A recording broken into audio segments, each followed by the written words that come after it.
My dad thinks I need to submit to him. I'm a 16F. Some important information before I start is that my dad was diagnosed with ADHD and autism a while back. Okay, so let's call my dad Gary. Gary is the textbook controlling dad. The things he likes to control vary from time to time, but here is a list of the main ones. The lights, blinds, windows, and curtains. The thermostat, the sink and showers, the opening and closing of doors, the fans, the dishes, plates, and food left out, and me. For some clarity on the list, the house is always dark. Gary turns off or closes all the light sources. He regularly monitors the lights if we turn them on and turns them off the second we don't need them. If I accidentally leave water behind the sink after washing our hands, Gary lectures me. If I take a shower longer than 8 minutes, lecture. If I get up from the table after not finishing my meal, let's say to get a cup of water for example, Gary flips out. Now, I mention I have siblings, and you may have noticed that I said I a lot when giving clarity. Gary monitors only me the majority of the time. My siblings can leave a plate of food, or take long showers, or even leave water behind the sink without getting yelled at. Me and Gary have never gotten along. We both have a tendency to yell, and having two of these people in the same house makes it a battlefield. This is where Gary gets classified as an entitled parent. Another thing to note is that I have an authority issue due to my own mental health issues. You can see where this is going. Whenever me and Gary get into an argument, he says I need submit to his authority.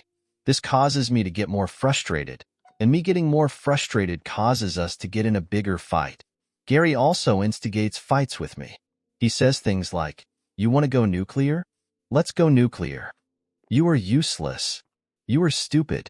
Literally stupid." One of the worst he said recently is, "You are just like Sheldon from Young Sheldon."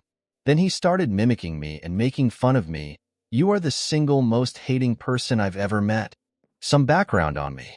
I don't back down very easily, and I am notorious for matching people's tones or volume. This makes arguments very common. Gary thinks he is entitled to me submitting to him because he is my parent. His words were, "I am your parent, so you need to submit to my authority." This made me confused because you don't just get respect, you earn it. He thinks we should respect the parents we are given. I asked him if he had a serial killer for a parent, if he should still respect them. Gary didn't know how to respond to this and yelled at me. Gary is set on me giving him respect. I don't disrespect him, but I don't respect him either. I just can't respect someone who yells at me over sinks or lights. I can't respect someone who yells insults or laughs when he thinks of different punishments for me. I can't respect someone who yells at the dog for playing with a toy in the house. This isn't everything, it's just a part of it. So yeah, that's a bit about my entitled dad. Now to the next story, story 2. Mom says she can unlock the door of her 24-year-old child's room and let herself in without permission because it's her house. I think this might be EM, or maybe I'm just a shitty kid. I'm 24 years old and a college student. I've worked in a bar for the last 2 years, and though it's a stable job, I still don't make enough to move out. I've had other higher-paying jobs, but my area is just too expensive. And due to having moved to this state with my parents immediately after graduating high school and growing up a military kid constantly moving and struggling to ever keep contact with friends I did make because of it, I had no friends in the area that I could just move in with, and I have too much paranoia to live with strangers. I've just been living with my parents until I finish college, doing it online because my parents didn't want me having to live in a dorm and be away from them, which I should be graduating next year, and then hopefully move in with the only person I've managed to be so close with by then. We just live in separate states right now, so it's taking time. Anyways, my parents have always been very weird when it came to raising me and my older sister. There's a lot of instances, I have plenty of stories, but this one just annoys me most and causes me anxiety. My parents' house is big, but every room except the master bedroom is pretty small. My bedroom can only fit my bed, dresser, and TV stand comfortably, so my desk and computer and bookshelf, plus my ferret and his big cage, are in the bedroom next to mine that's used as an office for me instead. I'm 24, so obviously I love having some privacy, especially since I spent most of my life being heavily monitored and coddled by my parents, specifically my mom, because I was diagnosed with Asperger's at 4 plus a bunch of other things that keep adding up as I see doctors. My sister actually told me she was a bit relieved about how little they ever paid attention to her because they were so focused on me. I was coddled so much by my mother that I am only now learning things like cooking or doing laundry, which she still keeps me from doing because it has to be done this way, not this way. And when I ask for help, she gets mad and tells me to figure it out myself. Anyways, rambling all this to say our mom still hovers and overwhelms me with how on top of me she is. But the worst of it is probably the fact she will let herself into my bedroom or office whenever she wants, most of the time without announcement. Reminder, I'm an adult, I'm also AFAB, and again, an adult, though my parents don't believe I do things like that because I'm their baby who never seems interested and acts disgusted. But I act that way to keep my dad from making jokes and comments about me, so besides existing I also do adult things in my private time. Obviously I'll lock the door, but does that stop her? Absolutely not. So, even if I'm in my office playing video games, I'll keep one end of the headphones off at all times so I can listen out for her moving around nearby. I won't have anything to hide, but my anxiety will go through the roof. Besides that, because of my dad, I hate anyone coming up or sneaking up behind me without my knowing, and she insists on my computer facing the door, so my back is to the door. So I lock my door to prevent people doing that. Like any human being, I also lock my door when I'm changing in my bedroom. And what does my mom do? She finds my door is locked, unlocks it, and lets herself in. There was this one time, for example, where I was in my bedroom in the middle of changing. I am literally completely topless, tits to the wind, when I didn't hear her approach my door. All I hear suddenly is the sound of my doorknob, the lock being switched from the outside, and then the door being thrusted open. And what did I do?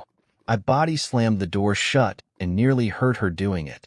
I don't know what it is, but even if it's my mom, who insisted on bathing me until I was nearly 14, the thought of anyone seeing me in any state of undress, even if it's just in my underwear, feels disgusting and makes me panicky.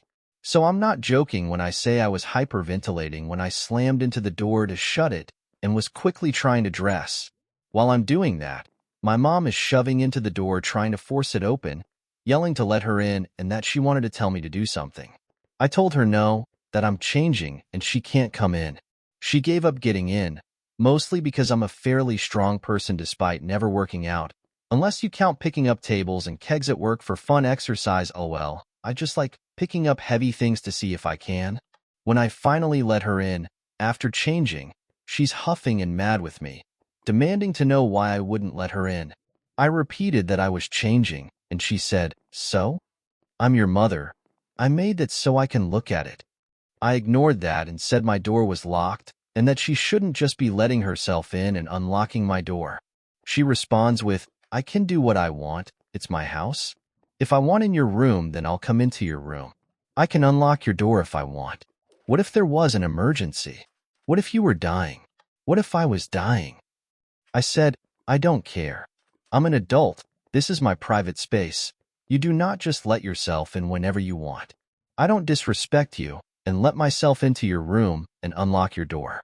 Don't do it to me." She just got mad and ran off, forgetting what she was going to tell me to do. Edit. Thank you for all the replies giving advice and reassuring me. I will look into a door stopper. I just worry about her reactions, since just a few years ago a bad experience with my dad and locked doors that left me sobbing and in a panic attack on the bathroom floor while he pounded the door until it nearly broke, calling me a lot of things. So I get a lot of anxiety about my parents' reactions to being unable to get to me. I'll definitely try to get a stopper when I get paid next. I'm making this edit to answer and add some things that I guess might need to be mentioned. I don't pay rent, they want me to, and were going to have me start last year, until my insurance skyrocketed, and so it's been harder for me to keep any money saved up. It may be some time before I can fully move out due to money and the situation with my best friend, but I've been planning to pursue my master's after I finish my bachelor's, at a school less than an hour away that's close to my work and requires freshmen to live on campus. The original plan was getting an internship out of state for a month, or so to get practice being more independent, but I didn't get accepted to my choices, so I'm relying on pursuing a master's now for a good excuse for them to allow me to live away from them. I'm not a legal dependent. Back in 2018, a month before my 18th birthday and right after I graduated high school, my parents insisted we get me an attorney and open a case to make me their dependent. I didn't want to. I knew it meant I'd have to stay forever, that I'd be stuck at home. I said I didn't want to do that, but they insisted it was for my own good and to help me. When we met my attorney, they didn't allow me to get a word in for the first 30 minutes with him. He made them wait in the other room so he could be able to speak with me, and I told him I didn't want this. He asked about me, lots of questions. Finally, when the hearing occurred, my mother broke down sobbing and telling everyone in the room that I needed it, that I was going to die in a ditch somewhere, her exact words, that they just want to help me. The attempt to make me a dependent was denied, as my attorney found me perfectly capable and happily wanting to be independent, and thought it unnecessary to make me into a dependent. My sister and I used to speak of me living with her, but because of a medical situation with my nephew, and with other family situations going on, my uncle is living with her and my BIL to help with the kids and house. After it being so long, I'm not sure the full name and contact of my old therapist anymore, only a last name. I don't even know the address of her office, as my parents didn't allow me to learn how to drive until I was 22. I may try to speak with our doctor about referrals as I know the address at least. I'm just hoping I can find a day off, or can find an in-person therapist as I tried digital and was getting nowhere with the lack of privacy to speak with someone. My bank account is heavily monitored by my mother, and she sees everything I do with it. I've been looking into opening a private account. I just worry about a new card coming in since she goes through all of our mail and I work often. Edit 2. Sorry, another edit. But I forgot to add some things that I think I mentioned in the comments but forgot to add since I was going into work. Warning, because I do mention side. There have been many occasions where, when I'll get especially stressed from being busy with work and school and vent about it, my parents have insisted I just quit my job and focus on school and they'll take care of me and my bills. I could just stay home and only do school. They stopped recently only because I told them to their faces that if I had to be home and not work, I'd go crazy like that and love myself. Dramatic? Yes, incredibly so, but it's true. Some of the hardest times of my depression were when I was out of a job and trapped at home constantly. Turns out it's probably a mixture of depression and bipolar.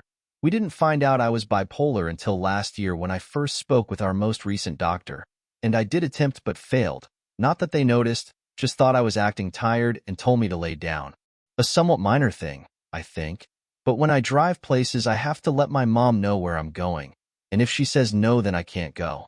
Same with trips. And she makes sure I'm going where I said by tracking me. The one time I turned it off, she called me freaking out. Now to the third story. I don't want to accept my father anymore. Recently, I have a fallout with my dad that led to me staying by my grandparents. In short, he became drunk and started to confront me when I said that I don't want to listen to his music.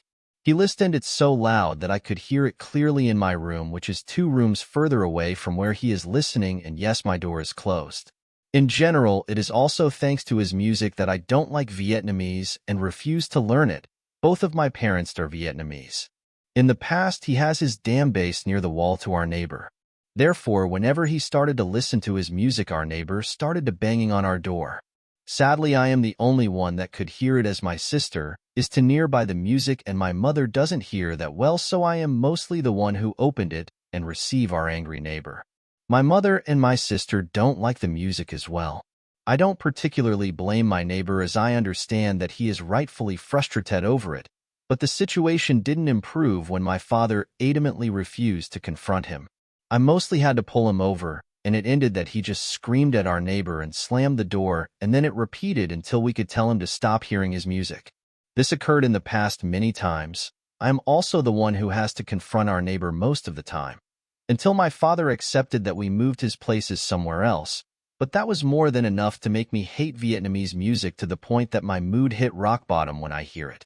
I tried to let him listen to it a bit, but it only soured my mood more, and he never held on his promise to shut it after his proclaimed last song. One of the following will occur when he said that he will only listen to his last song. He will continue to listen and ignores his promise. He will restart the video in the hopes that we are too stupid to recognize it. He says he can't stop it as YouTube continue with autoplay. I know that it isn't nice to forbid him of doing it, but if he can't learn to control himself, I have to do it. In his life, he only cared for himself and never questioned if his family is happy or not, and that only leads to me, my sister, and my mother suffering under it. For example, we were on vacation in Vietnam, and we were on an inflatable that was currently towed by a motorboat at high speed. As it was connected wrongly on the boat, the inflatable will tilt by every turn the boat makes. As we fall into the sea, we all have life vest on. It shouldn't have been a problem. There were also some wooden island near us. I falled on my chest and had trouble breathing as I float. My father was in panic as he wasn't a good swimmer, and then pressed me down to rescue himself. I actually don't know what I should say to that. We both had life vest on, and how could you press your own son down to rescue yourself? This is one of the more severe story, but there are many others. He isn't better with his family like with my grandmother, his mother. There was a time where she was addicted to her sleep medication and she wanted to go to the ER even though she had nothing. It is way better now.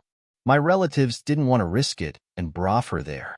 Okay, to be more accurate, I brought her there as most of my relatives didn't live near her or are busy with anything else. They mostly called me and asked me if I could bring her there, and I am fine with it as I have time, and if it is an emergency I am more than willing to help.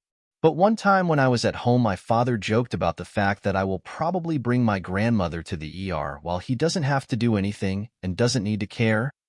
Small reminder, this is still his mother. He also said that while I was in the same room, I started to question my kindness to other after this, but decided to stick to it at the end. When he is retired, he also expect me to take care of him like paying him. Yet he can completely forget that the only thing I will pay is the money he has given me while raising me. Afterward, I will break contact with him. I know that probably most of the people here say that I don't have to pay him, but I see it in another way. As I don't accept him as my father, I see it in a way that I borrowed his money and just pays him back. After I got a job, I am currently studying engineering. To end our relationship, I will probably stay in contact with my relative, father sides, as I have a good relation with them, but I will not fold when they ask me to reconsider my decision about my father. My mother will probably also break contact with him as she only stays with him because of us, me and my sister, and when the time comes I will help her. My mother is probably the one who formed me as who I am today, and I am really thankful for her support and her teachings. This is way longer than I thought it would be. It feels a bit refreshing to let it all out once, as I haven't told much of this to my friends as I don't want to burden them. I'm a bit selfless. What do you guys think about my story, and if I am justified to refusing my father? I can't promise that I will respond to anyone here as I am a relative shy person and sometimes don't know what to say. So thanks for reading this until now, and I wish you a nice day.